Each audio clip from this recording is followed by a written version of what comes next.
Trace Ritter, James Trussart, and the Goodsell Unibox. That's the combo you just heard.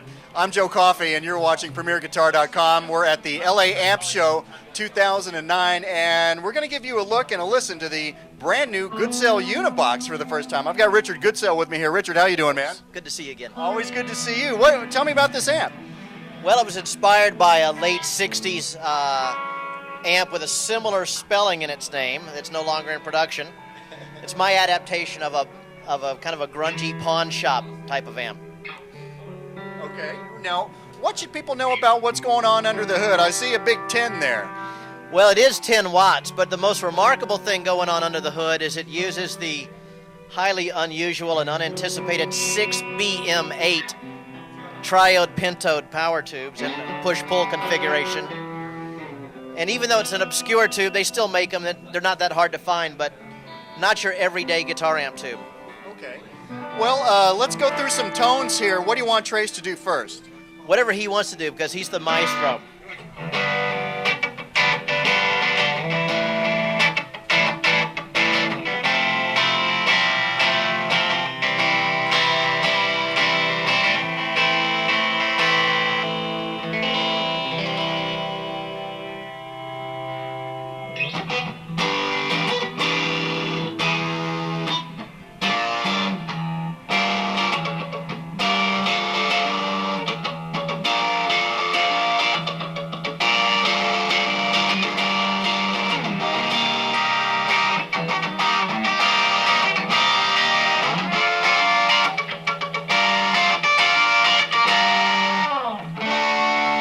All right, let's hear some lead.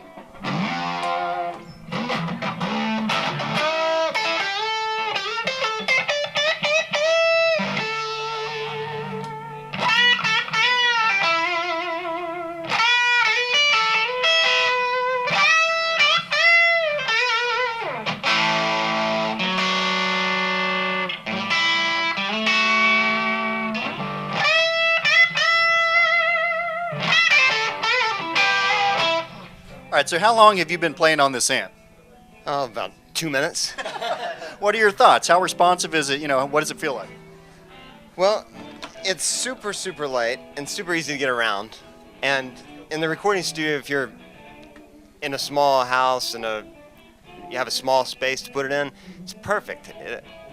Overdrive's great by itself, no pedal involved.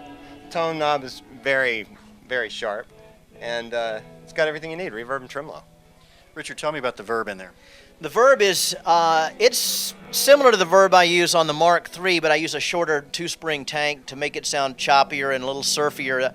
I mean, the whole vibe of this amp is low rent, you know. It's got a very light seam cone speaker, no doping on the speaker. Everything, it's going for a late 60s vibe that, you know, it's not pretty and polite like some of its relatives are. It does the 5% of the tones that the Mark III doesn't cover are right there. So it's not meant to alienate anybody who already owns one of the combos. It's kind of a complement to the other stuff. Hey Trace, why don't you show us the range of the springs here?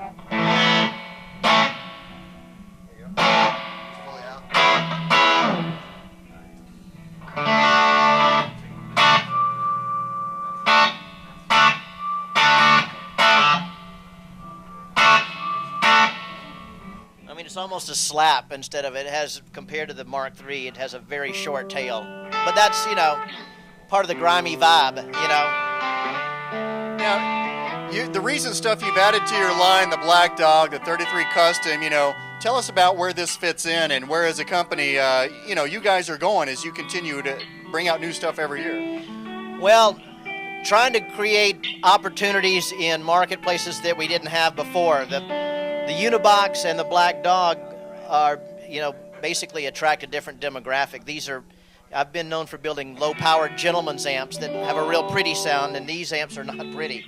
These amps are ugly, gnarly, you know, greasy amps meant to appeal to people who are looking for that kind of tone. So more choices. This particular amp hits a price point that a lot of my other stuff can't touch. We're in an economy now where we need low cost. Like what kind of range are we talking? The non-reverb version of this is $999.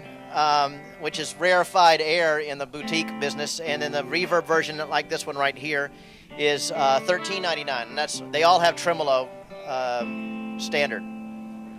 And of course, you've got that gorgeous diner seat vinyl covering on there. Cool. All right, if people want to find out more about your amps, where can they go? As always, Joe, they go to www.goodsellamps.com. All right, thanks a lot, Richard. Thank you. I'm Joe Coffey. You're watching PremierGuitar.com.